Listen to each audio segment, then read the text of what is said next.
Thank you very much. I was just dealing with people from the Middle East, Arab people and other people on the potential peace deal for the Middle East. Peace for the Middle East, that's a beautiful phrase, and we hope it's going to come true, but it's very close. And they're doing very well. We have a great team over there, great negotiators, and there are unfortunately great negotiators on the other side also. But it's something I think that will happen, got a good chance of happening. I may go there sometime toward the end of the week, maybe on Sunday, actually, and we'll see. But there's a very good chance negotiations are going along very well. We're dealing with Hamas and many of the countries. As you know, we have Muslim, all of the Muslim countries are included, all of the Arab countries are included, very rich countries and some that are not so rich, but just about everybody's included. It's never happened before. Nothing like that's happened before. And our final negotiation, as you know, is with Hamas, and it seems to be going well. So we'll let you know. If that's the case, we'll be leaving probably on Sunday, maybe Saturday, maybe a little later than Saturday evening, but that seems to be our schedule. It should be clear to all Americans that we have a very serious left-wing terror threat in our country. Radicals associated with the domestic terror group Antifa that you've heard a lot about lately, and I've heard a lot about them for 10 years. And other far-left extremists have been carrying out a campaign of violence against ICE agents and other officials charged with enforcing federal law.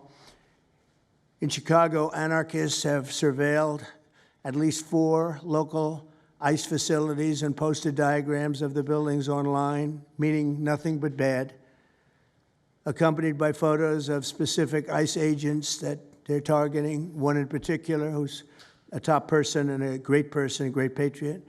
In July, approximately a dozen Antifa-aligned militants stormed the ICE facility in Texas and then lured officers out of the building before firing dozens of rounds at police.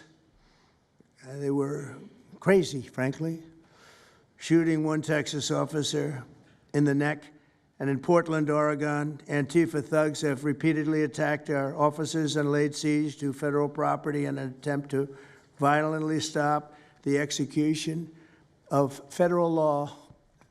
Everything we're doing is very lawful. What they're doing is not lawful. And what the governor and the mayor of, as an example, you could say of Portland, and you can say certainly of Chicago, it's not lawful what they're doing. They have to be very careful. In addition, 2 weeks ago, a radical left terrorist in Dallas conducted a sniper attack on a local ICE facility, killing 2 people and leaving behind a note that read, "Hopefully this will give ICE agents some real terror." That's bad. This attack came the very same month that Charlie Kirk was assassinated by a far-left extremist who inscribed the words, "Hey, fascist, catch," meaning catch the bullet, onto the bullet shelf itself. The epidemic of left-wing violence and Antifa-inspired terror has been escalating for nearly a decade. At universities, Antifa has organized riotous mobs to attack campus speakers. I see it all the time. And these are agitators, anarchists, and they're paid. And you'll find that out. You'll be finding it out very soon. You should see what we have on these people. These are bad people. These are people that want to destroy our country. We're not going to let it happen. They've used armed gangs to assault local police in cities nationwide, and they've attacked journalists reporting on their crimes. So the journalists that report on their crimes, don't worry, you're very safe. I hope that's not going to turn you around, but they have been very threatening to people, but we're going to be very threatening to them, far more threatening to them than they ever were with us, and that includes the people that fund them.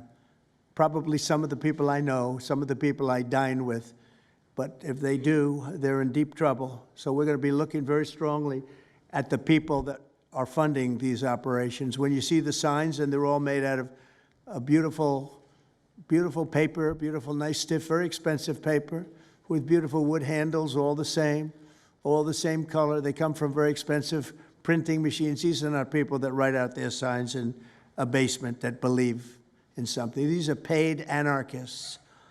At least 3 of these courageous journalists have personally been victims of Antifa attacks. Andy Ngo has been repeatedly beaten by Antifa thugs for his work in Andy is a very serious person, too, I have to tell you. I've been watching him for a long time. Is Andy here?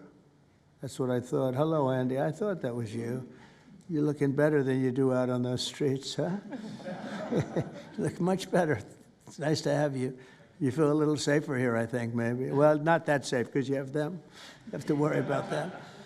But thank you very much. Andy Ngo has been repeatedly beaten by Antifa, and including one assault that left him with a brain hemorrhage. Only days ago, Nick Sortor was assaulted in Portland by a flag-burning mob, and we've made it 1-year penalty for inciting riots. We took the freedom of speech away because that's been through the courts, and the court said you have freedom of speech. But what has happened is when they burn a flag, it agitates and irritates crowds. They've never seen anything like it on both sides, and you end up with riots. So we're going on that basis. We're looking at it from not from the freedom of speech, which I always felt strongly about, but never passed the courts. This is what they do, is they incite. When you burn an American flag, you incite tremendous violence. We have many examples of it, many examples of it, and it's actually down on tape, and you see things happen that just don't happen unless it's the flag that's burning. Very recently, Katie Davis Court was hit in the face with a flagpole in Portland by an Antifa radical, leaving her with a very blackened eye. So, Katie, thank you very much, and I'd like to also say that I watched Nick. Where's Nick? Is Nick here? Nick? Hi, Nick.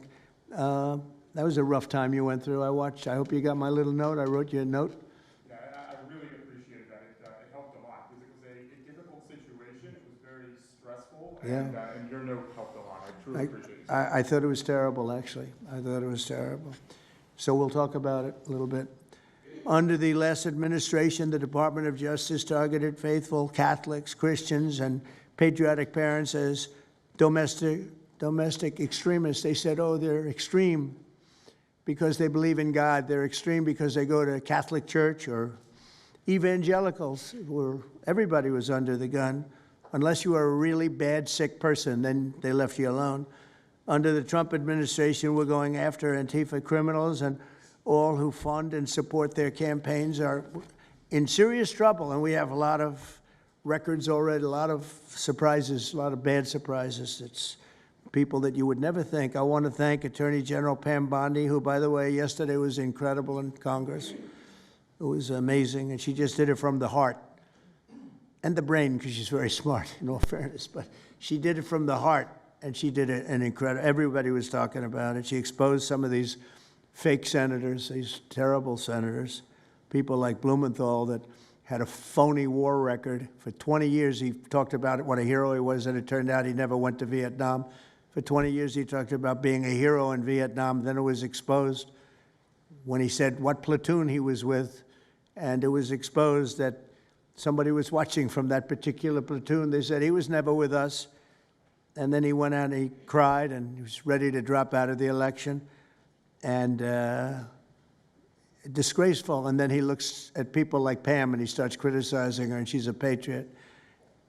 And they ought to do something with that. You know, we have a young congressman that's right now in jail for lying about where he went to college and other things. It was, you know, frankly not good. It was pretty bad.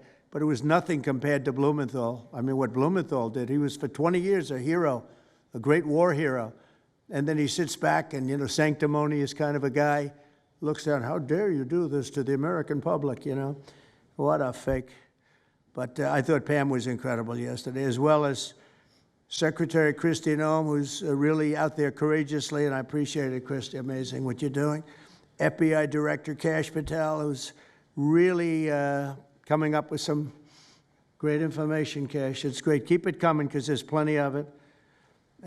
Deputy Attorney General, one of the best lawyers you'll ever find, Todd Blanche, who I know personally is a good lawyer because I'm here. Thank you very much, Todd. Good job, Todd. Let me ask Attorney General Bondi to say a few words, and then we'll follow it up with Secretary Noem and Director Patel. And we're going to have some of the people around the table, very courageous people, and they're going to be talking journalists, almost all, and they're going to be talking, and we'll take some questions from the press at the end. Okay, Pam, please. Thank you, President Trump. And as you made clear, Antifa is a domestic left-wing terrorist organization. We've seen them on video for years because they wanted to be seen and they got away with it. They beat journalists, they attack courthouses, they attack police stations, they dox and assault our law enforcement officers. The Biden administration let them commit these crimes with total impunity for years. So did Democrat leaders like Pritzker and Mayor Brandon Johnson. Last week, independent journalist Nick Sorter was arrested just for protecting himself against Antifa. I saw it online and I called Nick. I couldn't believe what happened. He did all this just trying to save our American flag from being burned. He was pushed down and assaulted, yet the local police arrested Nick, not the Antifa thugs who did this to him. Antifa feels empowered to operate in the open because weak Democrats have turned a blind eye to their actions. Their hatred for President Trump and for law and order agendas fuels their violence. We've seen more than 1,000% increase in attacks against our ICE agents since January 20th. Secretary Noem is out there fighting for you firsthand to keep our federal officers safe, to keep our federal buildings safe, and we're not going to have it anymore, these thugs. We saw what's happening in Portland and Chicago, and you saw what happened in Dallas. No longer. This is not activism, it's anarchy. We can't and we will not let masked terrorists burn our buildings, attack our law enforcement, and intimidate our communities. Under your leadership, President Trump, we're deploying the full might of the federal law enforcement to crack down on Antifa and other domestic terrorist organizations led by Stephen Miller. And Stephen, thank you for everything you're doing. Last week, I issued a memo ordering our federal law enforcement agents, DEA, FBI, U.S. Marshals, and ATF to protect ICE officers from Antifa and other radical left-wing violence. Director Patel has been going non-stop. He and Deputy Attorney General Blanche were in Chicago yesterday, while Secretary Noem was in Portland. We are around this country fighting against this domestic terrorism. We had Apple and Google take down the ICE block apps. Hope they continue to comply with that. It's threatening the safety of our federal law enforcement officers. We're not going to stop at just arresting the violent criminals we can see in the streets. Fighting crime is more than just getting the bad guy off the streets. It's breaking down the organization brick by brick. Just like we did with cartels, we're going to take the same approach, President Trump, with Antifa. Destroy the entire organization from top to bottom. We're going to take them apart. Thanks to your bold leadership and the designation of Antifa as a terrorist organization, which is exactly what they are, Americans will no longer tolerate their unhinged violence. Thank you. Thank you very much, Pam. Christine. Well, thank you, Mr. President, and thank you for hosting today and focusing on Antifa and the terrorists that they are. Let's not make any mistake. These individuals do not just want to threaten our law enforcement officers, threaten our journalists, and the citizens of this country. They want to kill them. Their agenda is to destroy the American people and our way of life, and this president is standing in their way. He is stopping them from bringing their death and their destruction to the individual citizens in this country that just want to raise their kids and their grandkids in peace and in safety. I want to also thank everyone around this table for being so bold and so brave, for standing up and recognizing the threat that Antifa is to our way of life. By recognizing how advanced they are, how sophisticated their networks are, how they've infiltrated our entire country, and we're seeing them play out with their tactics from city to city, and how they have built out their funding mechanisms. And sir, I also want to thank our Treasury Secretary for his work in getting to the bottom of these funding mechanisms and individuals who are perpetuating this violence on our American cities. I was in Portland yesterday and had the chance to visit with the governor of Oregon and also the mayor. They're in town, and they are absolutely covering up the terrorism that is hitting their streets. While you talked about some of the stories of our ICE agents, our Border Patrol agents, how they have been attacked, how they have been shot at, injured, the damage that they've done, these leaders in these local cities, along with Pritzker and Johnson, ignore what's going on, or, sir, they're helping Antifa cover it up. We have arrested dozens of individuals that are Antifa members or affiliated with them, and I want to thank our Attorney General for prosecuting them and making sure they never see the light of day again. They have been so bold in making sure we're bringing those individuals to justice. One of the individuals we arrested recently in Portland was the girlfriend of one of the founders of Antifa, and that we are hoping that as we go after her, interview her, and prosecute her, we will get more and more information about the network and how we can root them out and eliminate them from the existence of American society. I want to thank the new journalists here today for telling their stories and for being able and willing to go to the streets and to cover what's happening here in America. Many times the legacy media has looked the other way, refused to tell the stories. The networks have not really focused on what this is and what damage it is doing to our country, and how this network of Antifa is just as sophisticated as MS-13, as TDA, as ISIS, as Hezbollah, as Hamas, as all of them. They are just as dangerous. They have an agenda to destroy us, just like the other terrorists we've dealt with for many, many years.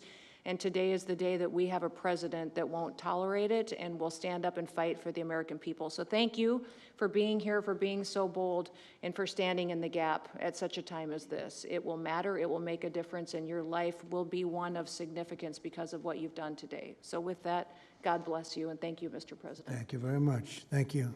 Cash, please. Thank you, Mr. President. Mr. President, the American people gave you a sweeping mandate in your victory in this election cycle, and they demanded safety and security for our citizens. And your administration, with your leadership, has provided us with the resources that we need, which is a whole-of-government approach to go after criminals absolutely everywhere, not just outside of this country, but within this country. And that takes a whole-of-government approach. The interagency seated up here with the Department of Homeland Security, our Attorney General, our Deputy Attorney General, and your White House staffers, and including Stephen Miller's leadership, has allowed us to go out there and map out these networks. What we are doing at the FBI is simple. It does not require rocket science. We are following the money. Money never lies. And that's what it's going to take to bring down this network of organized criminal thugs, gangbangers, and yes, domestic terrorists, because that's what they are. They are harming everyday citizens in every single one of our communities. And the folks you see here on the right and left, they're some of the bravest men and women we have today. They're reporting the stories live time because the mainstream media won't cover it. They're putting their lives on the line. They're standing up for the flag. The least we can do is stand up for them. So you have my thanks. I read more of your stories than I do theirs because you guys are putting out the truth. And we deserve a country where you are protected as equally as they are. We, in this FBI, will go after with the criminals with a vengeance. We will not rest until we find every single seed, money, donor, organization, and funding mechanism that we have. And I want to echo the Secretary's comments on Scott Bessent, who's allowing us to map out these networks through their financial criminal activities, which has been going on for decades. And I would like to remind the American public, they built this diseased temple of corruption over decades. And in 8 short months, Mr. President, you have crippled their foundation because of your leadership here, because of the interagency, because of people like Deputy Attorney General Blanche, and because of Attorney General Pam Bondi's fearless leadership to go after criminals wherever they are. They will not be able to hide. They were able to hide and conspire with prior administrations, and we are exposing their corruption from within. And we will go to every single city in this country under Operation Summer Heat and the other operations we are doing at the FBI to bring these criminals to justice. We will arrest every single one of them from whatever perch you sit in, private or public, no matter how your goal or your ambition is. It will be crushed by the Constitution because the American people deserve law and order, and that's what we're going to give you. Thank you very much, Cash. Great job. Maybe we'll start over here. Would any of you like to say something? Feel free. You can say it in front of a fine group of people, also journalists and reporters. You want to start? Sure. Go ahead. Absolutely. President Trump, members of the cabinet, really appreciate you guys bringing this together. And the fact that we are here today on such short notice shows how serious you guys are taking this issue of trans terrorists and frankly, the cities and police departments that are cooperating with Antifa, such as Portland. I mean, the Portland politicians are literally willing to sacrifice their own citizens just to appease these Antifa terrorists. It's sickening. I've seen it firsthand, obviously. When I went to jail that night, never expected it to happen. I thought that they were maybe removing me for my own safety. It never crossed my mind that I was the one that was being arrested for a crime after I was just thrown into a hole. I heard from the Department of Homeland Security after I had gotten out of jail, and one of your, I won't say exactly who it was, but somebody very close to Secretary Noem over here, said that they were legitimately worried for my safety in the Portland jail. But luckily, the Portland jail was, I was the only one there, essentially, because they don't actually arrest people in Portland, besides conservative journalists, I guess. So, look, I'm glad that it was not a good night for me. Let's just say that. It was not fun sitting in that jail, but I'm glad to see what has come of it. And I've been able to talk to a bunch of FBI agents, ATF agents, DHS agents that I didn't even know existed until I went there and went to that ICE facility. And the morale is at an all-time high. It is so exciting to see these guys know now that they have the backing of the Secretary, the DOJ, as well as the President of the United States, and they are there to do their job. They are going to fulfill this mission and deport these violent criminals. I believe one of the ones that I did a ride-along with Secretary Noem yesterday, President Trump, and there was a pedophile that had come into the country 5 times over the past 7 years. 7 years, and apparently under the Biden regime, that was just allowed to happen. That was fine, no problem. It's concerning to me that you're seeing the Portland Police Department, as well as the governor of Oregon, and the mayor, of course, coming out and running defense for pedophiles that have entered the country illegally 5 times. It's crazy. I'm glad it's taking a front row seat in the media.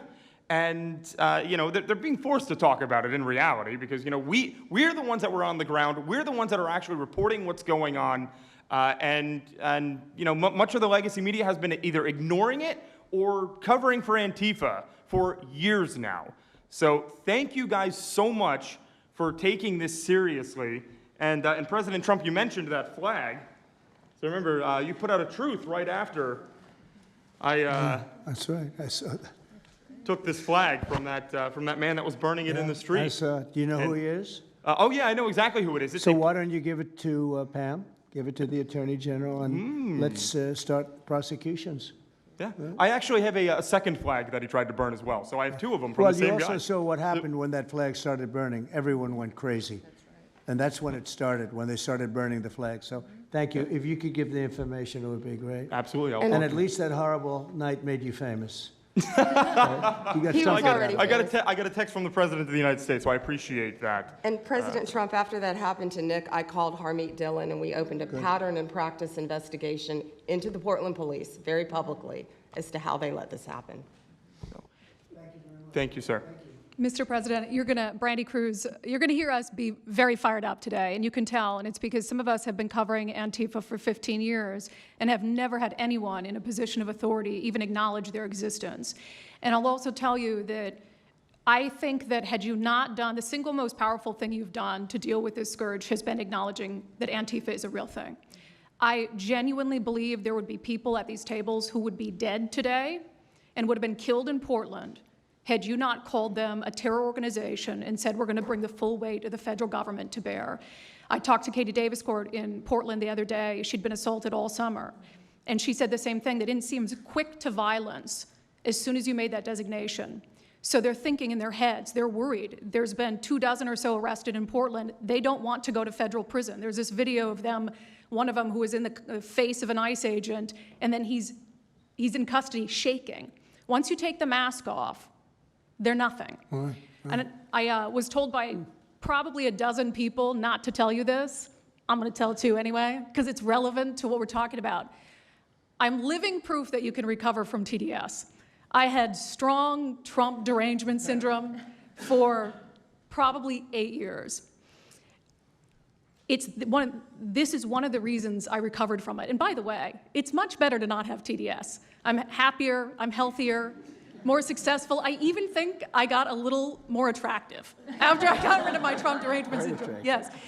You know, I'm a reporter in Seattle, and frankly, I could not care any less what any of you have to say about this meeting. Could not care any less. We're not here for you. I'm not here to convince any of you that Antifa is a real thing, because if you have not come to that conclusion by now, you are never going to come to that conclusion because you don't want to see it. And you're going to go and you're going to say it's a bunch of right-wing conservative influencers who are here spinning a tale. I was one of you. I was a mainstream reporter in Seattle for 10 years. I was a TV reporter on the streets doing my job, and I was still assaulted by Antifa. So it's not about being conservative. It's about people who go there and show what they're doing.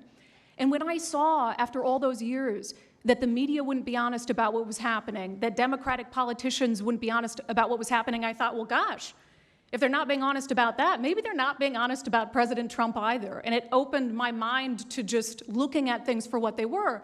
And now I find you quite funny, actually.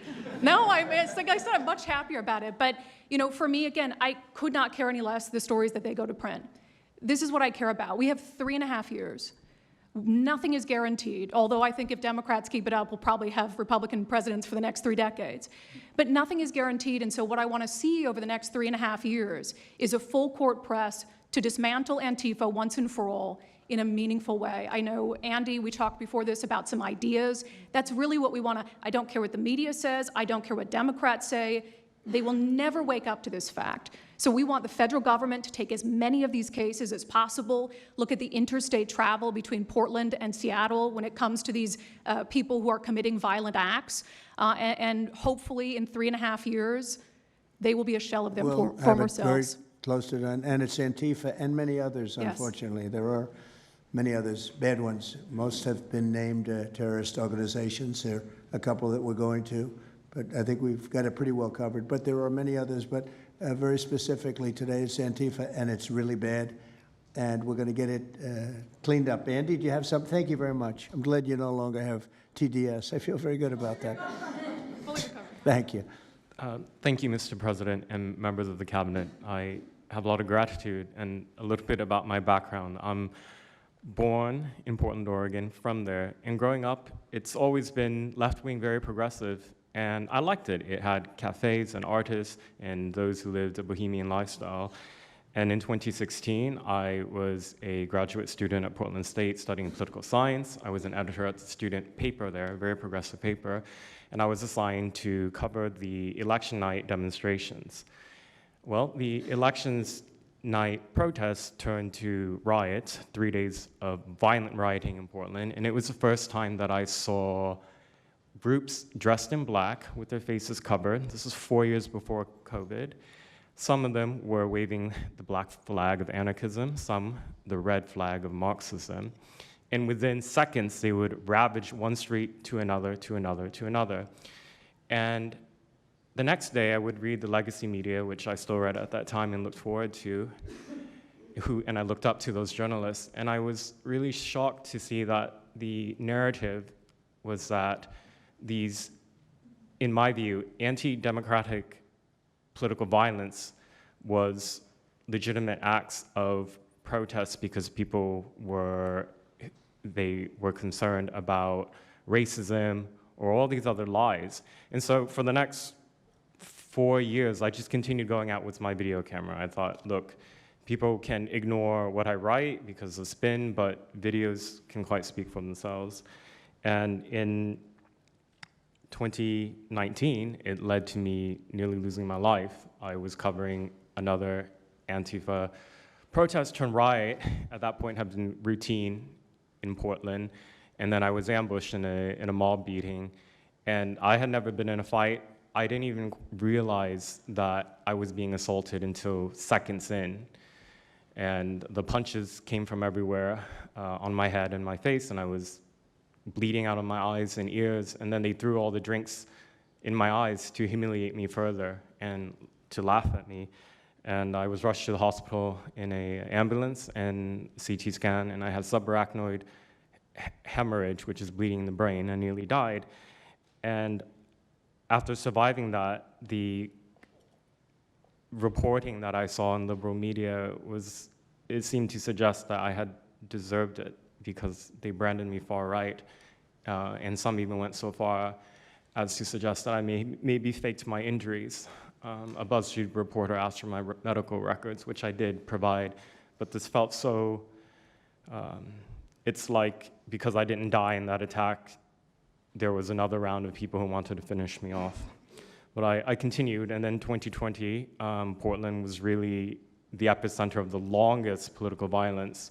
Those months of riots, I was on the ground, undercover, and there was an assassination there. There was a supporter of Donald Trump named Aaron Danielson who was shot dead by a self-described Antifa member who then fled out of state and died in a shootout with US Marshals. In 2021, I returned undercover, naively thinking that enough time had passed, and was chased through the streets of downtown and beaten, nearly choked out. The person who was trying to choke me out held me so tightly that I had the blood, the vessels in my eyes burst. So one of the symptoms were my eyes were completely red after that, and I was hospitalized. So thank you so much for acknowledging Antifa and for directing your administration to treat them as domestic terrorists. It's going to be really challenging because how they organize is that they are decentralized, autonomous, and they operate on deception. And we're still to this day told that they don't exist, that it's a figment of our imagination. I think the DOJ could look at federal conspiracy charges. The state of California and San Diego County last year broke up an Antifa cell in San Diego. And I think maybe perhaps the State Department should designate Antifa, its international arm, as a foreign terrorist organization, FTO. So thank you so much for this invitation, Mr. President. Thank you very much, Andy. Great. That's a rough time you had, huh? So the chokeout was almost the end, you felt? Yeah, that was my only near-death experience in my life, and I'm quite shaken when I think about it now. It really feels unbelievable to me that on the streets of America that this type of violence against citizens could become so routine and accepted and cheered on by people. Although, you know, in the immediate aftermath of Mr. Kirk's assassination, we saw again that type of depravity play out on quite large swaths of the left. So there's a deep sickness that's in this country right now, and it pains me a lot to acknowledge it. Yeah, the amazing thing is you look at Portland, and you see fires all over the place. You see fights and, I mean, just violence. It's just so crazy. And then you talk to the governor, and she acts like everything is totally normal. There's nothing wrong. It's almost like, are you waking up from a dream or something? You see it on your network. You see it all over the place. And it's so bad. It's so crazy. It's like the movies you see for the kids, I guess not only the kids, adults also, where you have these bombed out cities and these bombed out people. It's like worse than that. I don't think they could make a movie as bad. And then the governor will get up and say, I don't know why they're coming here. It's such a wonderful place. And the amazing thing is the people want us to be there. The people, when they get the real people that live there, many of them have left, but the real people want us to be. The same thing in Chicago. So they've had 60, 70 murders over a short period of time. Murders, people that got shot. They've had hundreds of people shot, and then a guy like Pritzker, or this low IQ mayor, gets up. I mean, he got up, he's got a 5% approval rating, and the people are all against him. They want people to come. Beautiful black women are wearing a MAGA hat last night on television. Beautiful people. And they said, we don't care who comes, just stop the crime. They don't care, frankly, they don't care if it's National Guard and military. Send in anybody you want, stop the crime. And they're afraid to go out. They can't even go out. And then a guy like Pritzker, think of that, 50, 60, 70 people over a short period of time murdered, actually murdered, mostly gun violence, but knives, but gun violence, they're murdered, and hundreds of people shot. They had one weekend where they had like 18 murdered and 71 shot. But they said, you know what their excuse is? Yeah, but it was a long weekend. In other words, it was a long weekend, so that was okay.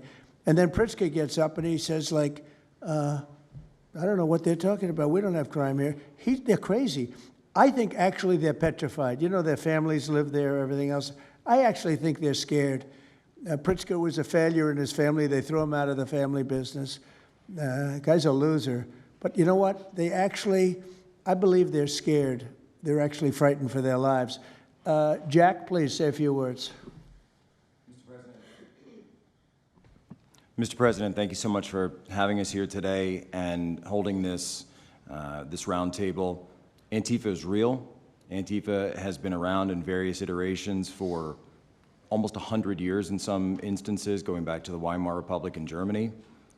And it's now been just under 1 month since we saw a far leftist murder Charlie Kirk, and we saw thousands upon thousands of people, other far leftists and people in positions of authority, people like nurses and pilots and doctors and HR departments, celebrating the death and the murder of Charlie Kirk. This sickness that's out there is absolutely real. And Mr. President, thank you for mentioning the fact that one of the bullet casings read, "Hey fascist, catch" on it. One of the other bullet casings right next to that had Bella Ciao written on it. Now, Bella Ciao is a song that is known in Antifa circles as the international anthem of Antifa. And all of us around this room that have studied Antifa, we're very familiar with these symbols. And Mr. President, I think the situation is getting worse. When you look at people like Luigi Maggioni in his 20s, Thomas Matthew Crooks, of course, who took a shot at you, sir, the ICE shooter in Dallas, and now this Tyler Robinson, we're starting to see a pattern of more and more murderous violence.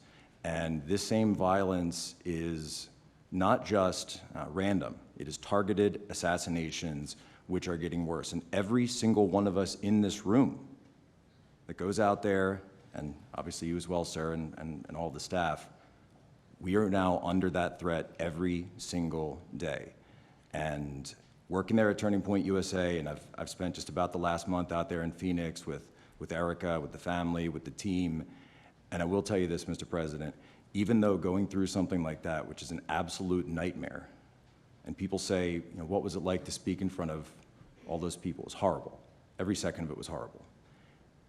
But we're not going to quit. And Turning Point USA is continuing the tour that Charlie was on. We had 6,000 people when we went back to Utah. We had 5,000 people last night in Montana, if you can believe that. We are continuing to organize on campus. We are getting more and more people coming out in the face of this threat, knowing what happened to Charlie. But Mr. President, we need to do something about this, because I fear that the next one who could be killed could be sitting at this table right now. And we're not going to stop, but they need to stop, and they will not stop until they are stopped. Thank you. Thank you, Jack. I appreciate it very much. One thing I have to say is that Washington, D.C. was almost as bad. I don't know what could be worse than Portland. You don't even have stores anymore. They don't even put glass up. They put plywood on their windows, but most of the retailers have left. But Washington, D.C. was so bad, and Pam, I'd say it took 12 days to really make it pretty good, and a month to make it great. And now people are going out to dinner. The restaurants are booming. They don't have enough seats. They're opening up new restaurants because many of them closed. And people are walking down the street totally safe. A reporter, I'm not sure if she's there. I can't see somebody reported it. She is. She was violently assaulted. And I don't know, she tends to be somewhat liberal, but she wasn't liberal on this one. I appreciated your honesty, but that won't happen again. It won't happen again. You're lucky you're alive, frankly, with what happened. I know exactly what took place. So Washington, D.C., our capital, we thought we'd start there appropriately, and it's safe, and people are so happy. They're so happy. And now it's a couple of months. I went to dinner there. I felt totally safe. I gave a press conference right in the middle of the street, which I don't think Secret Service was thrilled about. But, you know, I'll tell you what, I wouldn't have wanted to do it 6 months ago. It's incredible what happened. Now we're in Memphis. As you know, we're having a great impact in Memphis. It's been only a week, but it's, Cash, I hear it's been amazing what's happening there, just very early. But you take a look at D.C., and you take a look at some of the other. We've had a big impact. What we haven't said, because Pritzker said, well, crime is going down in Chicago. Well, 5 months ago, Cash went to Chicago with a lot of FBI agents just to prepare it. so that we went in with, I guess you could call it a surge, call it whatever you want, but would be even more effective. And we're going to be doing that, and very, very strongly doing that, because Chicago is a very unsafe city. It's a great city. The head of the Union Pacific Railroad said, "Sir, please save Chicago. It's a great city. It can be saved." Other cities are gone. I mean, they're lost. They can get better, but they're just really, they've been so decimated. But I'm so proud of what they've done so quickly in D.C., and it's taking place quickly in Memphis, where we were asked to go by the mayor and by the governor. And it's really incredible what we can do and how fast we can do it. Let's go for two more. Would you like to go? And then Katie, you'll go, okay? Please. Yeah, thank you, Mr. President, for having us here. And not to sound like a broken record, but it needs to be said that Antifa is real. Yeah. It's real. It's a threat. I just saw them last weekend over in Portland while they're causing mayhem over there. And the reason why they're such a big problem is because we have Democrats and a lot of people in the mainstream media refusing to acknowledge that they even exist, right? So how can we as a country begin to address it if we have large swaths of, these people who are supposedly decision makers and people who are supposed to inform, they don't want to say that it exists.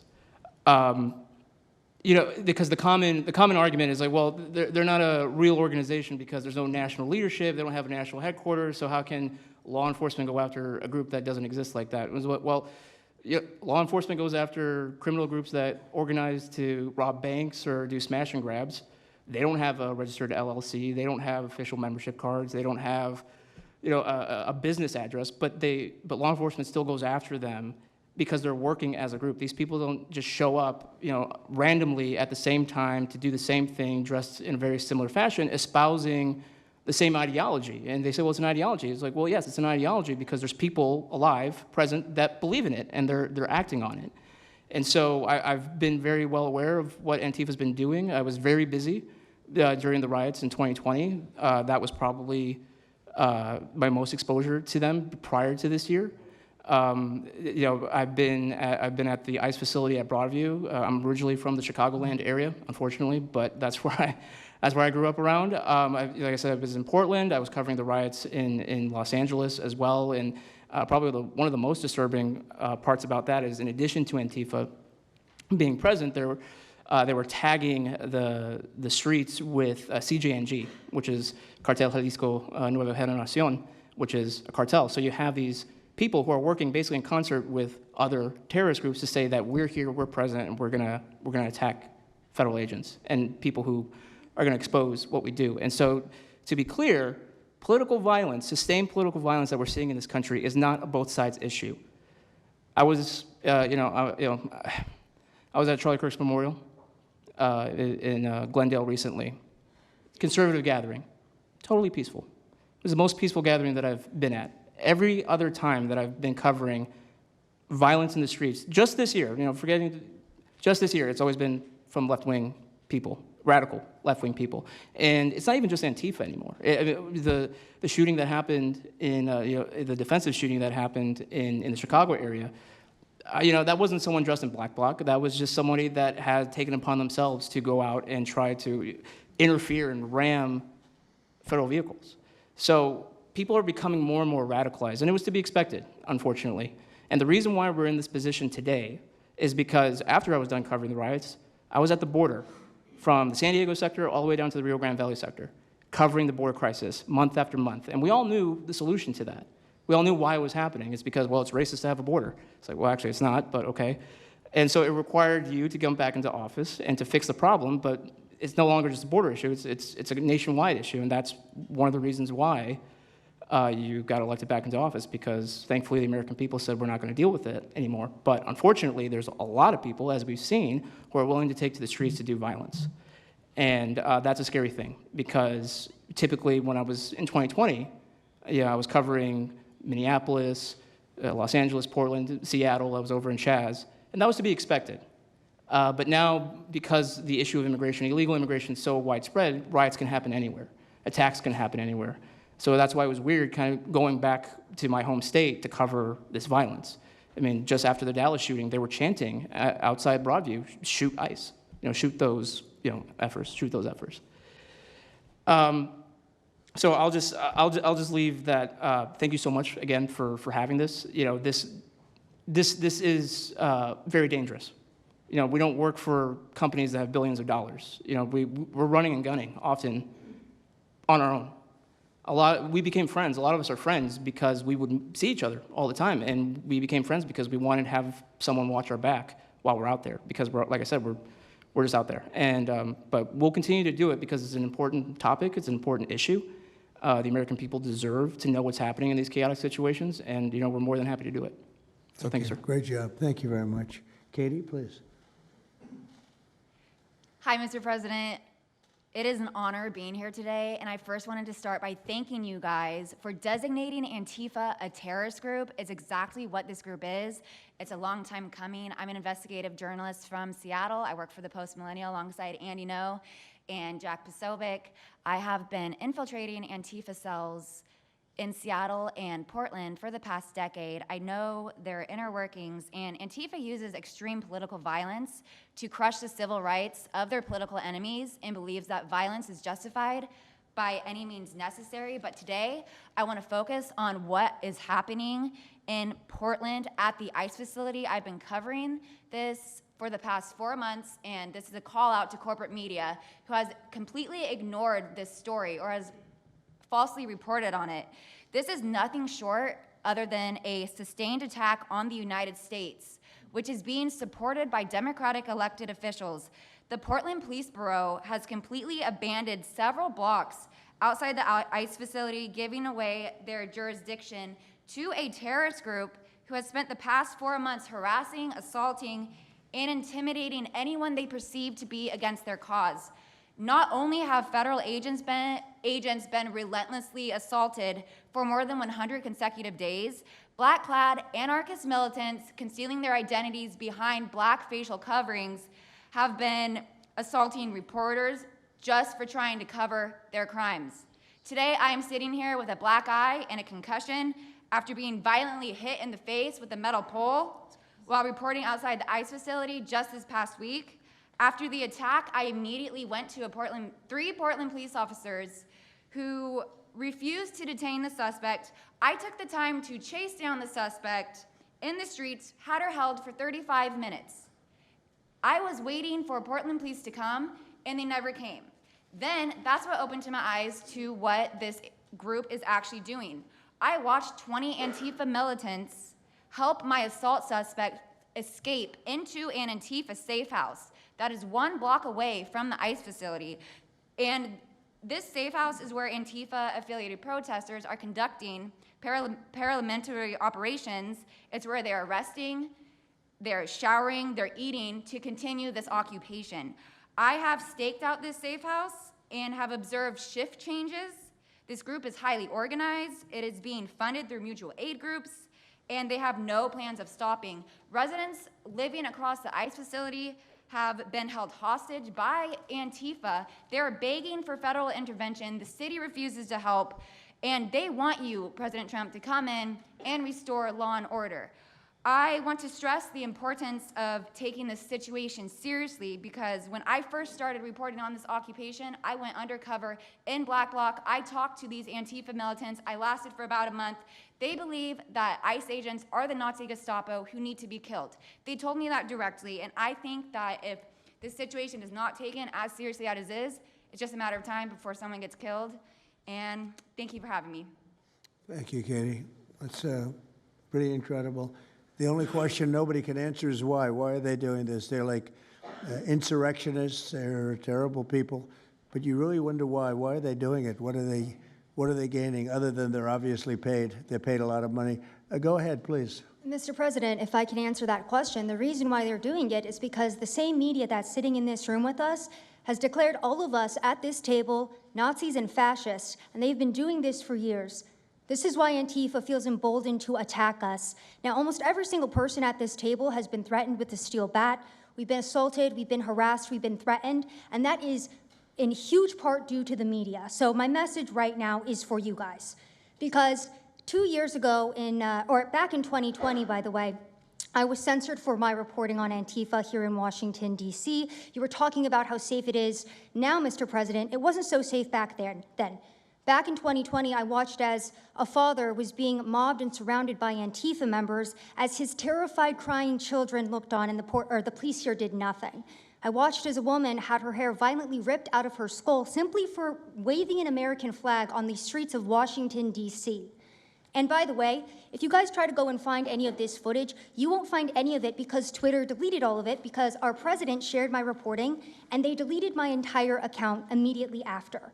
So now, if you want to know what happened in 2020, all you're going to see is the media headlines that said that it was fiery but mostly peaceful. Thanks for that one, CNN. The reality is that it was an extremely violent period of time, and for the last 10 years, Antifa has been wreaking havoc on law-abiding and innocent American citizens, and it needs to end.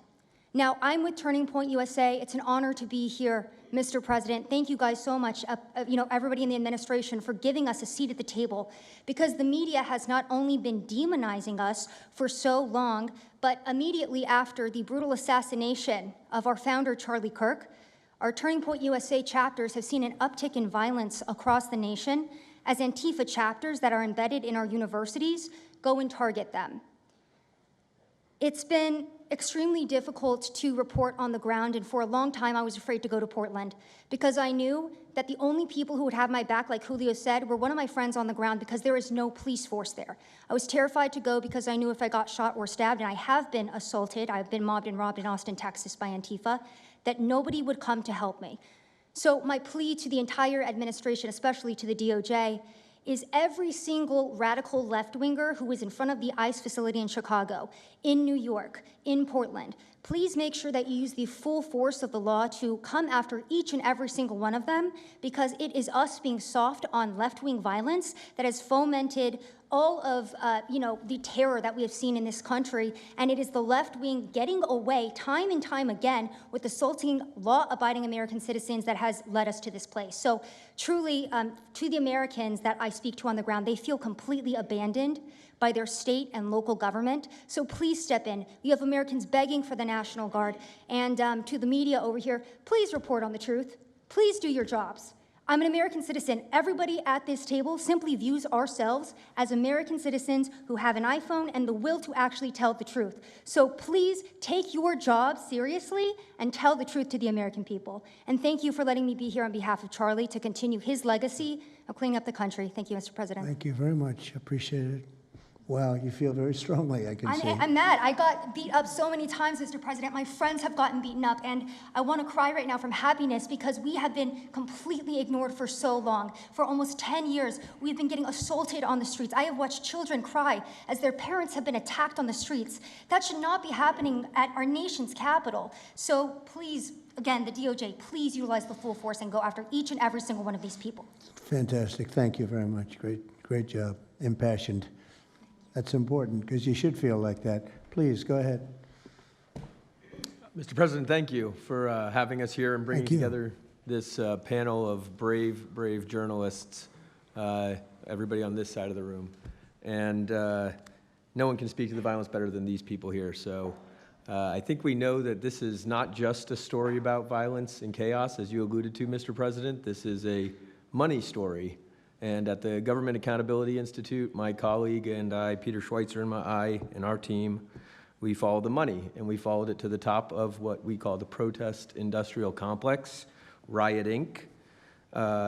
And we found a network of NGOs. It's not just the Soros network, the Open Society network, it's other funding networks, the Arabella funding network, the Tides funding network, Neville Roy Singham and his network, Foreign Cash. And it's also big left-wing funders. Some of them are not citizens of this country. Mr. Hans-Jörg Wyss of Switzerland.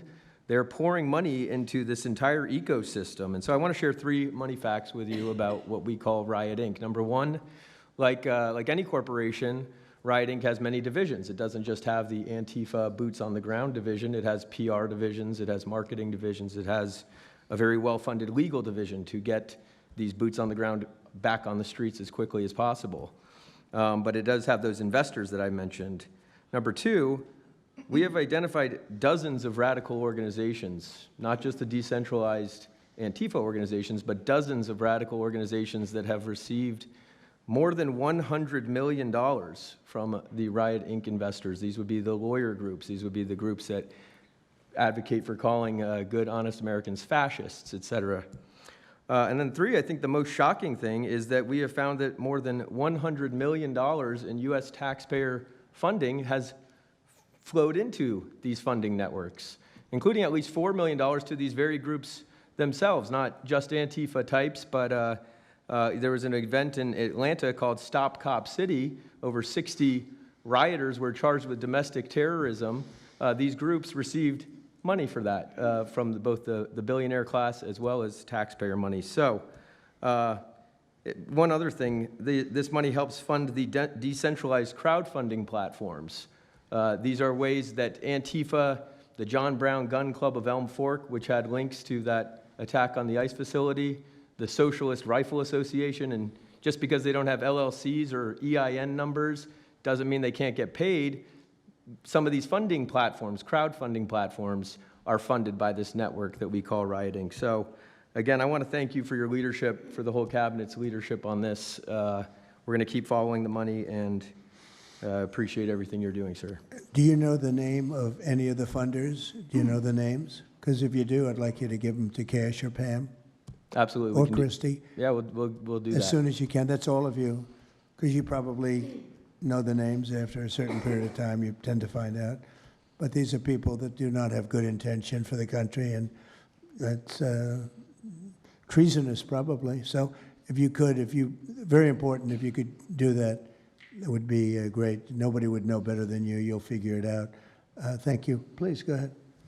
Yeah, my name's Nick Shirley. I'm 23 years old. I'm a 100% independent YouTube journalist. And over the past year or so, I've been able to go to 15 countries. I've hung out with people in the gangs of Brazil, in the favelas, in the prisons of Secot. But yet the most dangerous places I have been here in the United States, unfortunately. And I've had the opportunity to show people about the protest Antifa here in the United States, and there's nothing organic about what they are doing here in the United States. I've watched people be bussed in from states. I've watched the same lady at a protest in Atlanta be bused to the protest in DC and then in New York City.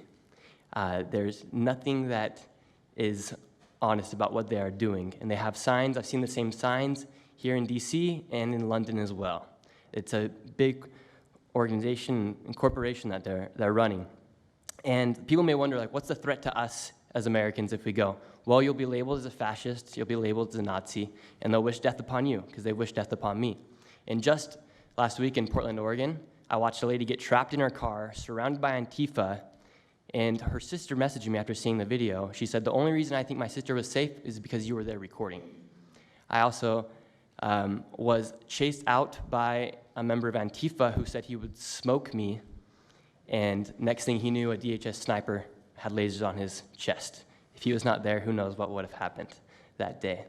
These people are very dangerous, and people wonder how they're able to do it. The reason is because these cities are not enforcing the law.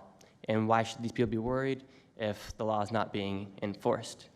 And we are not far right, nor are we far wrong. We're just right. And the truth about what's happening here in America with these groups is very dangerous, and I thank you, Mr. President, and your administration as well for acknowledging that. Thank you very much. It's too bad you have to go through it. But I know, it's a thank you little very crazy, much. right, Mr. President? Well, you're going to get to the bottom of it, so it's a very important thing you're doing. Thank you very much. Please, Cam. Yeah, I've just got something very short. I'm attacked every time I do my job. When I leave my house to go to work, I am violently assaulted. I've had guns pulled on me. I've been bear sprayed. I've been beaten down. I've been almost killed. So my question for all of you is, how would you feel if every time you showed up to work, masked militants tried to kill you? Because that's how we feel. That's our lived reality. And you guys go and tell us that we're liars, the riots aren't that bad, right? I've never seen any of you guys on the ground. In fact, I've never seen anybody representing the companies you work for on the ground. You guys come to us for interviews that never get published. Stop saying we're lying. We're not. We risk our lives every day to do the job that you guys are too afraid to do. What network would you say is the worst, if I could ask? Oh, man, yeah, that's a real tight spot. Honestly, it's a simple question. And it's just... Well, there's a lot of people in this pool, and I would say I'm not talking about Fox. I'm not talking about Newsmax or any outlet that resembles them, so I'll let you guys put the pieces together on who I'm exactly talking about. Who would you say? Which network would you say? MSNBC, for sure. Oh, they're terrible. I agree. They're CNN, terrible. probably close, yeah. Yeah. I'd rate it that way, yeah. MSNBC, that's Brian Roberts. Yeah. That he allows that to happen is a disgrace. Absolutely. And CNN is second. Yeah. I would say CNN is not quite as bad as MS. MSNBC is not What really a about news others? site anymore. Oh, MSNBC is sick. Yeah. They're sick. Well, Who- sir, it's who also else? just the stories that they publish about what's the ICE enforcement operations that are so heavily slanted that it's no longer, as I was saying, no longer just Antifa, but Americans that are becoming radicalized. So they've been very irresponsible with how they've been reporting Who on is it. that? MSNBC, for example, they're Would you rate them the worst? probably. Who ran would a you story. rate second? Well, they ran a story about an operation in Southern California about how a father of 3 Marines was arrested, and they made it seem like they just did it because he's brown. But there's video of that same man charging at the agents with a weed whacker. Now, I've worked with weed whackers back in the day, and you don't want to be on the receiving end of one of those. So that's why he was arrested, but the story was presented as if it's a brown guy just simply being arrested. And I've been around ICE agents, and I'm a citizen, so I feel fine. But it's just that's why. It's not just Antifa. It's not happening in a vacuum. It's No, it's multiple working in factors. conjunction. I think they work in conjunction with some of the media. I think ABC is very bad. I think NBC is very bad. And CBS has a new owner, so we have hope for CBS. CBS has a great new owner, my opinion. But I will tell you, ABC is terrible. NBC is terrible. NBC's MSNBC too. They changed it. They moved it over legally so they couldn't be tainted by the words MSNBC, but they are absolutely terrible. There are a lot of them. What about independents? Independent networks. They're a little bit better, but I would say that we're an example of how you don't need to be part of a super large company to be able to do just basic journalism. All you got to do is sit and record, and you'll let the story play out. And that's why they hate us. That's why Antifa Well, I targets watched us. a level of dishonesty that's incredible, where answers are changed. Like just before the election, an answer was changed by Kamala. She gave a horrible, death-defying, election-defying answer, and they took the answer out and they replaced it with another answer that she gave 5 minutes later, having to do with a different subject, but at least it wasn't election-defying. No, the level of dishonesty with the media is incredible, whether it's on Antifa or many of the other groups. You're talking about Antifa, and I know that's close to your heart because that's the one that's most affecting you, but there are others that are as bad or almost as bad as Antifa, having to do with different people, different sections of the world, but it's terrible. We're not going to let it go on in this country. We're not going to let it go on. And a big problem is not all of them, but some of the networks out there. And you do wonder why. You really do. Okay, please. Go ahead, yeah. Mr. President, thank you again. Thank you. My name's Jonathan Cho. I am an investigative reporter for Frontlines Turning Point USA. I'm also a senior fellow at Discovery Institute in Seattle. And I cover far-left extremism as well as the homeless drug crisis in America. And I find it oftentimes those worlds intersect. And hot off the presses, what I wanted to bring to your attention today is a report from a Capital Research Center here in DC in conjunction with Discovery Institute. They just put out this study right now, and what it shows is that Antifa is heavily embedded in the homeless and housing nonprofit sector. In many cases, the homeless industrial complex is running cover for Antifa. Antifa is benefiting from American tax dollars, and they're essentially being used as the muscle. Let me give you an example. There's a group called Stop the Sweeps in many U.S. cities right now. They get in front of encampment sweeps. What they're doing quietly is they're bringing in Antifa militants to manufacture a crisis to make the police look bad. Another group right now that is behind Antifa and working with Antifa very closely, based on the research that we have right now that we're going to give to you and your team, are the Democratic Socialists of America, also known as DSA. Again, these far-left progressive groups tend to be aligning themselves with Antifa. So finally, in closing, what I wanted to thank you again, Mr. President, is that a few months ago, earlier this year, you put out an executive order on homelessness and the drug addiction crisis in America, and that's sent the entire homeless industrial complex on the run. You have absolutely moved the needle and changed the game.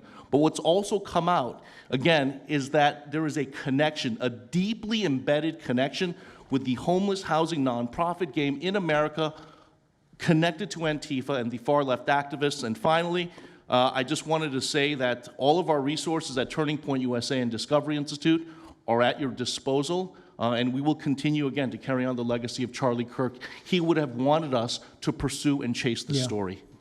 Well, he was a good friend of mine, as you know, and he helped us get elected. Us, it really is us. It's even some of them, but not too many of them, not enough of them. And did you notice when we mentioned CNN and MSDNC, the cameras went off. 2 of the cameras immediately went off, but they're not going to cover it anyway. The problem we have is that this is a very important meeting, but you'll see very little press about it. These are major statements being made by major people, including the people right here, and you're not going to see too much about it. They don't like to cover this kind of thing. So it's very dishonest what's going on there. I think the press is a big factor.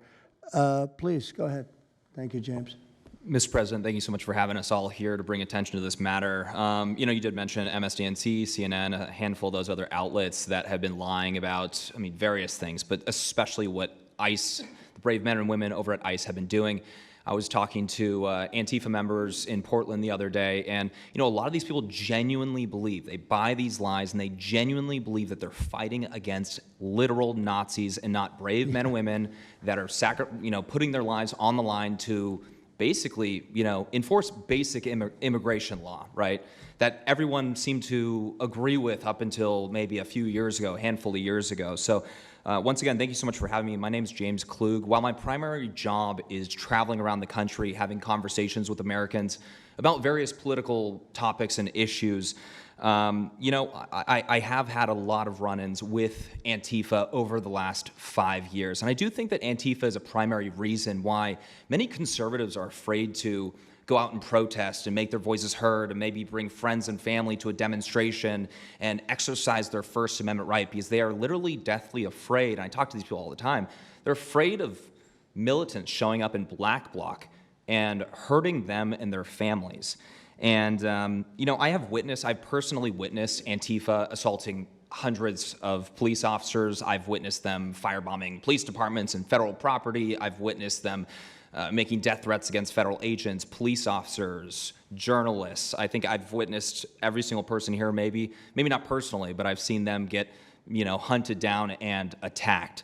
And so, you know, this is a group that is responsible for a good percentage, if not a majority, of the violent riots in 2021 and 2020 when Democrat mayors had a kind of a hands-off approach with these left-wing militants. Just as a quick reminder for everybody, we're talking about dozens of murders that happened in those riots. We're talking about billions of dollars of damage to property and communities all over the country. We're talking about thousands of officer injuries. So this isn't just like some little thing that they're, you know, oh, they punch a journalist here and there. No, they're responsible for a lot of damage and a lot of people that have, you know, unfortunately died and basically suppressing people's voices, you know. And so what I did want to talk about is to get this footage, almost every single person in the room here, to get this footage, you have to go undercover because you are at risk of being beaten or worse. You have to go undercover. You have to film low-key to capture them committing crimes. This is stuff that the mainstream media was not doing and has not been doing. They'll show when Antifa is maybe, it's a little bit more peaceful, and they'll show when it's more mellow, but they'll remove the cameras when things get violent and it's actually dangerous to be here. And I have personally witnessed legacy media vans showing up at a riot 300 yards away, getting out of the vehicle, filming for 30 seconds, saying something like, you know, fiery but mostly peaceful, packing up, and to add insult to injury, you have Democrat politicians that are saying, it's just an idea, right? That's all this is, so it's just an idea. After all of this chaos, it's just an idea. Well, that idea has threatened to kill me and many of my friends that are here today. So, Mr. President, thank you so much for bringing this to the forefront, and it's definitely making a big change. Really appreciate you. One question, so why is it there are numerous groups? I mean, Antifa is terrible, but you have other groups that I guess probably are almost as bad or just as bad. Not one other group was mentioned. I'm sort of surprised at that. You just come into contact with Antifa? It seems to be that you mostly come into contact with Antifa. Please. There's a lot of overlap, and I would say that, for instance, Jonathan brought up the Democratic Socialists of America. They're basically the same thing. I mean, there's a lot of Democratic Socialists of America who are out there in black bloc, hiding their faces. And so I think we use, and I do understand, for the record, I do understand the challenge, as Andy pointed out, with Antifa as a graspable entity. I do. But at the end of the day, when you look at behavior, you prosecute behavior, right? We're not prosecuting ideas or ideology, you're prosecuting behavior. So whether you can prove that this amorphous thing is Antifa or someone has a patch that says Antifa, it doesn't matter. Did they assault someone? Did they assault a federal agent? Were they engaged in rioting? What is it? And so they're always using that, oh, well, they don't call themselves Antifa, even though some of them literally do. It's called Rose City Antifa. How long has it been around in Portland, Andy? Since 2007. They call themselves Antifa. In Seattle, I was outside the federal building, and they were yelling, "There's no police here, this is Antifa land." And then at the same time, Democrats, like our governor, oh, Antifa is an idea. But yeah, I think Antifa can overlap with a lot of other entities and organizations. Okay, very good. Thank you. President Trump, I just wanted to add this real quick, because you were asking which mainstream media outlet is the worst. What I think, it's any of them that decided to call Kilmar Abrego Garcia Maryland Dad. Because when I'm out there on the street talking to these people, they call Maryland Dad is this human, he's actually a human trafficking MS-13 gang member that's illegally in the country. But the amount of people on the street that I spoke with that thought that he was a U.S. citizen that was being deported to Uganda is dangerous. These people genuinely believe, based on what comes out of the garbage standing over here, that you guys are deporting U.S. citizens. So that's what's causing all these problems. So when you have a governor like Pritzker in Chicago, where you have Illinois, which is in a lot of trouble. Chicago's there, potentially a great city again. It's not great now, but it could be great again. That's why we have to get there soon, because eventually you can't do that. What makes a man like that say that things are wonderful? Why doesn't he say, we love that President Trump is going to come and help us clean up Chicago and make it safe again, as opposed to fighting us and pretending that there weren't 50 murders and 200 shootings and all of that? Why is that? Go ahead, Nick. To spite you. To spite the administration. That's simply what it's about at this point. Because, if you go and talk to some of these citizens, like, I'll use Portland as an example again, because I've been there for so long now. You talk to the neighbors that live in the apartments next door to the ICE facility. There are veterans with PTSD that live there, and they're here all night long, screaming, fireworks being lit off by these rioters, children crying because they, can't sleep at night and they're scared of all the noise outside, and they can't leave. They can't. They got a lease. You can't just leave. These people aren't wealthy individuals, and that's one of the major problems here. And these people are afraid to come out and speak out. And they're getting no help from their government at all. They've been begging for the noise ordinance to be enforced outside of their apartment complex for months now, and the city of Portland has ignored them every single time. The victims are, as I said, they're afraid, but the governments aren't doing anything because they want to spite the administration. It's all political. And the politicians make you feel like you're foolish, like there's something wrong. Like, how could President Trump be saying that about Chicago? And yet the night before you see that, 11 people were shot, 5 people died, and you have him talking about like it's a wonderful situation. They make you feel guilty. And a lot of people don't get over that. They just don't get over it. I think they convince the people. Do wealthy people leave too or not? Places like Portland, are the wealthy people leaving? People that can leave, are they leaving? I think that they're moving to the areas that have been gentrified. I mean, the Oregon governor, when she was saying, we don't need Trump here, she's walking around, it's a very tight shot, if you notice that. And she said, Portland's just fine, look at me. And they'll focus on the couple areas of Portland that are very nice. Well, she was saying that, and there were explosions in the background. Mm-hmm. Yeah. I mean, there was a reason they cropped it in. Explosions in the background. Sir, anybody have anything else to say over here?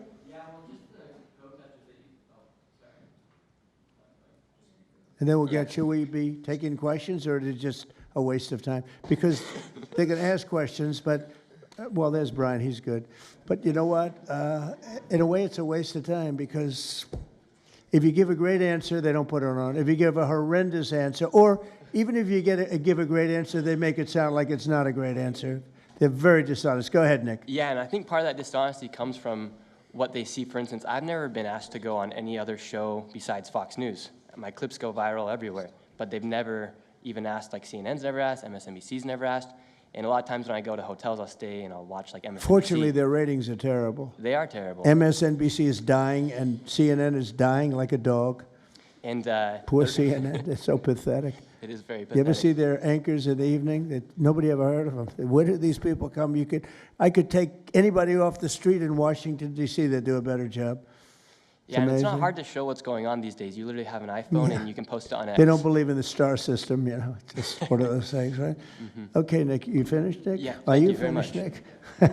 Good Can I- job. Thank you very much. Well, you've been through hell, I tell you that, but you're really incredible patriots, incredible people. Go ahead, please, Brian. Brian, go ahead. I'm so thankful for each and every one of you here right now, and I'm very grateful that my network, Real America's Voice, has partnered up with many of you. Jack Sobin, you have a show on a network. Many of you, Savannah, have appeared on a network as well, so thank you for being here. My question is this: in terms of following the money, I would just notify that the city of Austin is cleared to vote tomorrow to basically waive a $120,000 fee so that a No Kings, basically an anti-Trump rally, can occur in their city. They're bypassing the fees, rolling it to the taxpayers. So my question is to you: what can the people of Austin, Texas do right now to make sure that their tax dollars don't fund a No Kings anti-Trump rally coming up? Well, you just tell me that I would love to do something about that. Bring a lawsuit, do something. You know, the best thing you can do is have honest elections, because the elections are totally rigged in so many of these places. You know, you take a look, the people, they're all loving you. They can't breathe. They love so much, every one of them. You don't see one negative, then all of a sudden you lose the election by 20 points. The elections are so rigged, and we proved that in 2020 more than any other time.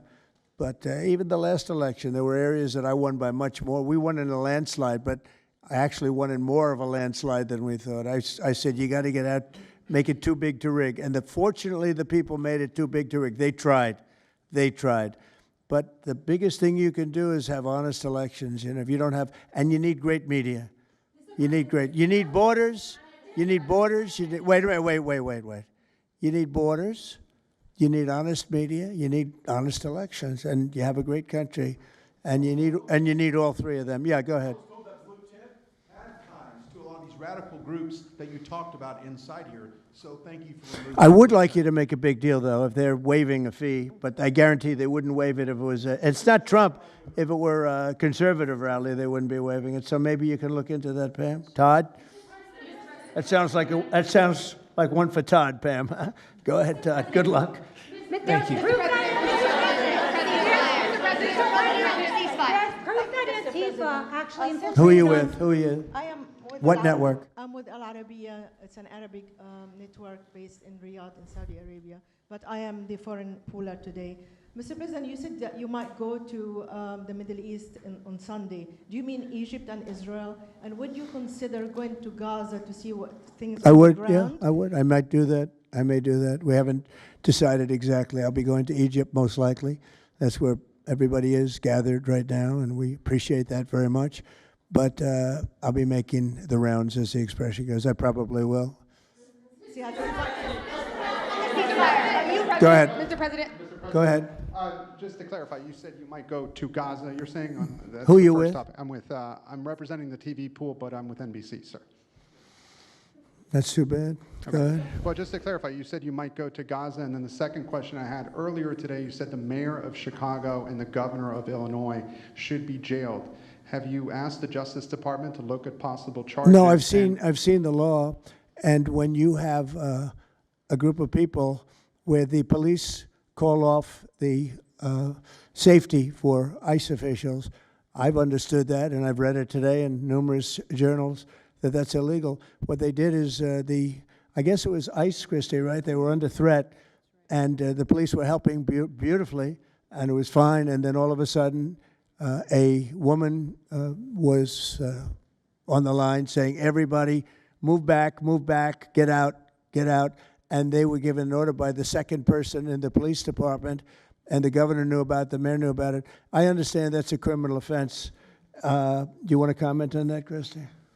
Yes, sir, we're seeing that kind of pattern happen with local law enforcement and state law enforcement, not just in Illinois, but also out in Oregon, too. In fact, in Portland, I was there yesterday, but some of the ICE officers were telling me that as they drove by the rioters that were saying, kill ICE agents, Molotov cocktails, melt ICE, that the Portland police were cheering them on and had their fists in the air cheering on the rioters that were threatening their lives. So in Chicago, we had a 10-car caravan trail our ICE officials and pin them down. And those ICE officials, to get out of their vehicles, a woman tried to ram them and run them over, and shots were fired to get them to safety.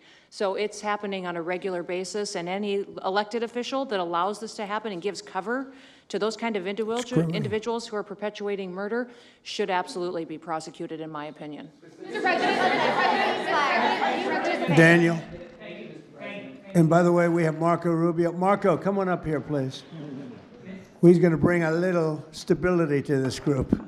Come on up. Does everybody know Marco Rubio? Is there anybody that doesn't? Some of the reporters don't. That's why they shouldn't be reporters. Which job is he here for today, Come sir? on up here, Marco. Anything we should know about the Middle East? That's what we're hoping to talk to you about here, Mr. President.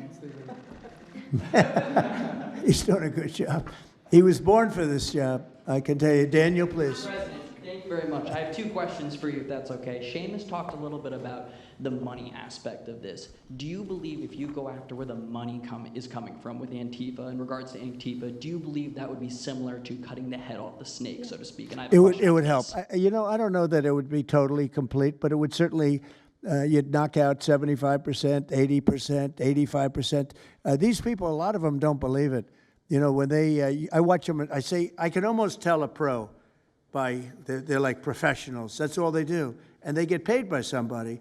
I think it would knock out a lot of it. Yeah, not all of it maybe, but a lot of it. And then a follow-up to that is a lot of the people who we've listened to over the last hour, they've emphasized that Antifa, it's not necessarily this big organized thing. It's a bit ambiguous. It's deorganized. I think that's one of the words that Andy used. What is the challenges of going after a group that makes it intentionally difficult to go after and find? That could be for you, the Attorney General, anyone up there. Well, they're smart people, and they deceive.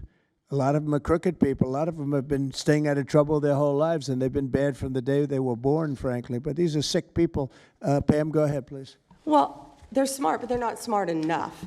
Oh, my microphone's broken. They're smart, but they're not smart enough.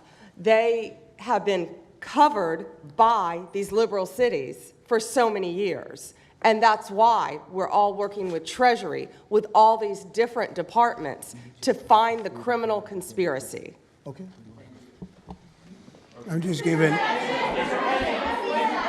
Yeah, I was just given a note by the Secretary of State saying that we're very close to a deal in the Middle East, and they're going to need me pretty quickly. So I will take a couple of more questions. Please.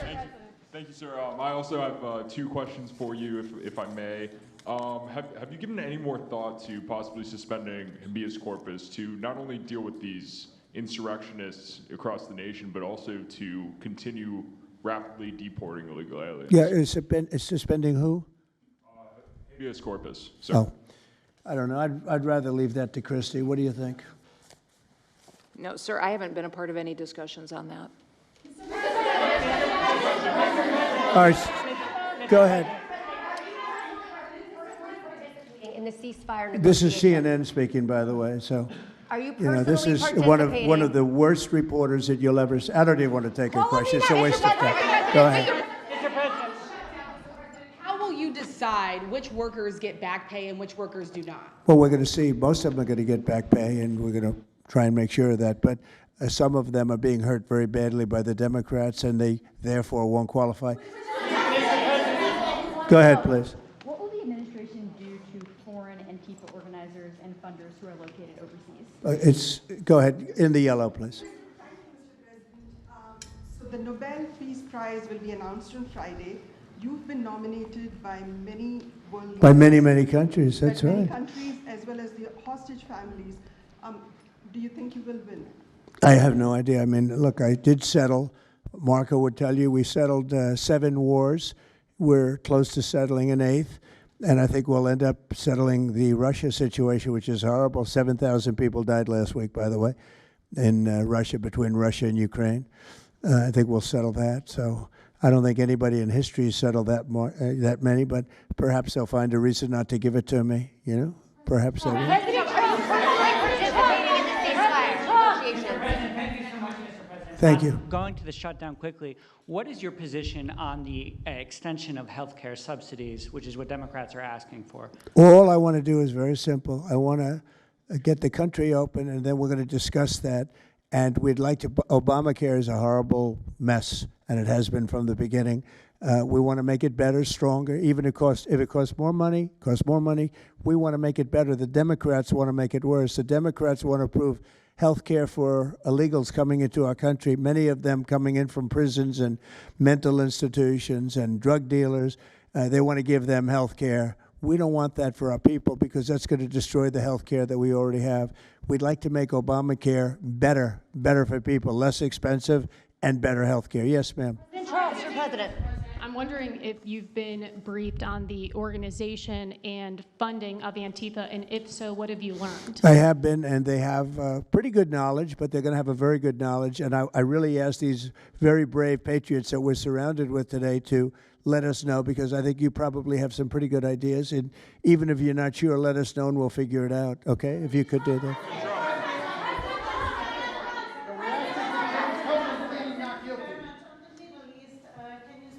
You're from Italy?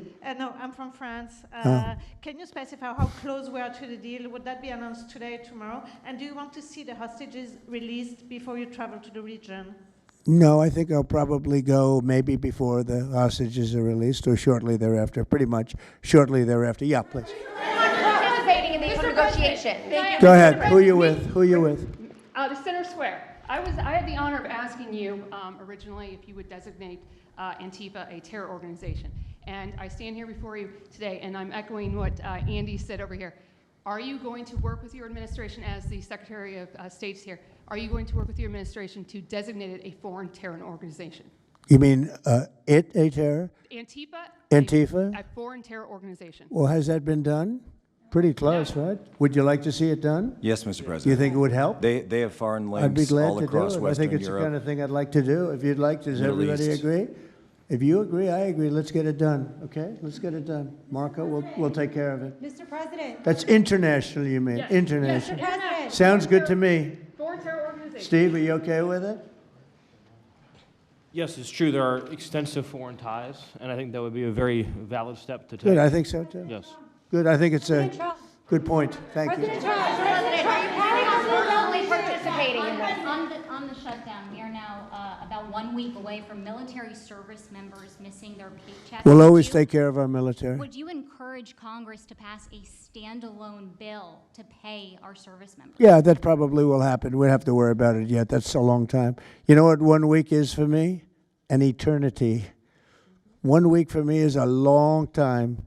We'll take care of it. Our military is always going to be taken care of. Yeah, please. Blue dress, blue. President, Rebecca with Blaze News. I'm curious to know, so you're talking about the money funding these Antifa organizations, and somebody brought up Roy Singham, I think it was you, who, by the way, is married to one of the co-founders of Code Pink, this infamous left-wing organization. I'm curious to know the administration. Who is that? Who is that? Roy Singham. He's married to. No, did you say they're here? No, he's not. A journalist brought him up, but I see. Okay. Yeah. Okay. Jameis, thank you. Good bring up. Excellent. Go ahead. He's somebody who's been reported on extensively, and I'd love to know what the administration is going to do to actually bring consequences to some of these names. You mentioned. Well, I don't know the name, but I would like to ask Pam to take a look at it. You know, a lot of the best information we find are through you and other people like you. So I'd like you to look at it, Pam.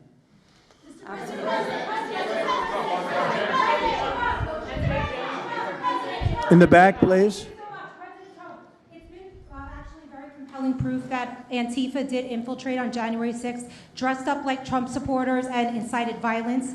Is that something that you would want the new J6 committee at Congress to look into? Well, I've heard that. They dress up like, they're fresh out of MAGA, but they have nothing to do with MAGA.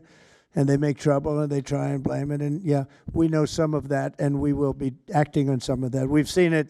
We've seen it. So I think you could stay a little longer, but you know, the problem is, although you have some very honest journalists in here, you also have some largely dishonest journalists like MSDNC and CNN.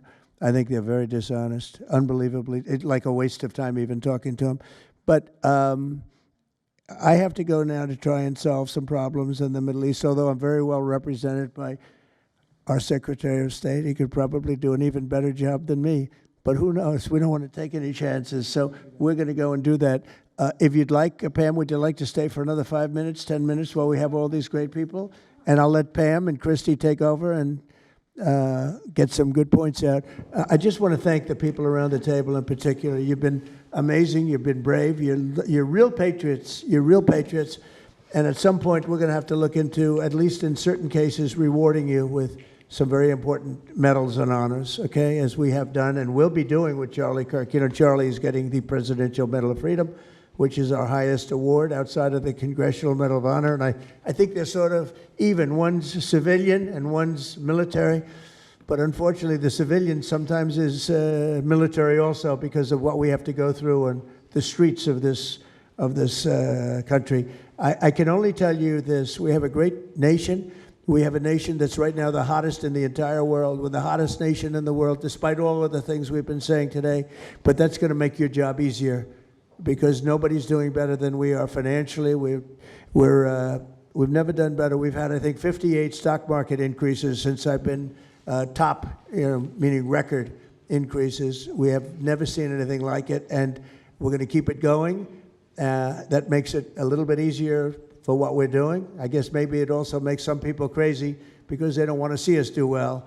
But we're the hottest nation anywhere in the world, and we were a dead nation 1 year ago. I say it all the time. We were a dead nation. Now we're the hottest nation in the world, and that's said to by every leader. One of the reasons that we have every country already signed up or just about to sign, every country in the world on this whole mess we have going over with Hamas and the Middle East and all of the things you see, is they respect our nation. A year ago, you wouldn't have been able to get it. You certainly couldn't have gotten it with Biden. You didn't know where the hell he was. But a year ago, you wouldn't have been able to have a situation like this. So I just want to thank the people around this table, and certainly the officials around the table, because they've been incredible. They've been brave. And I watched yesterday, Pam, and I watched a little bit. I thought it was so good. I rounded up, and I watched it late in the evening because I thought you were fantastic yesterday. You really, look, you had some wonderful senators, some great politicians asking you very fair questions, and you had some real slime balls. But I thought you were amazing, so thank you very much. And Christy, thanks for the great job. Cash, thanks for the great job. Always my man back down there. He's the silent type, but he's a hell of a lawyer. Thank you all. We're going to get peace in the Middle East. That's what we want to do. Thank you very much, everybody.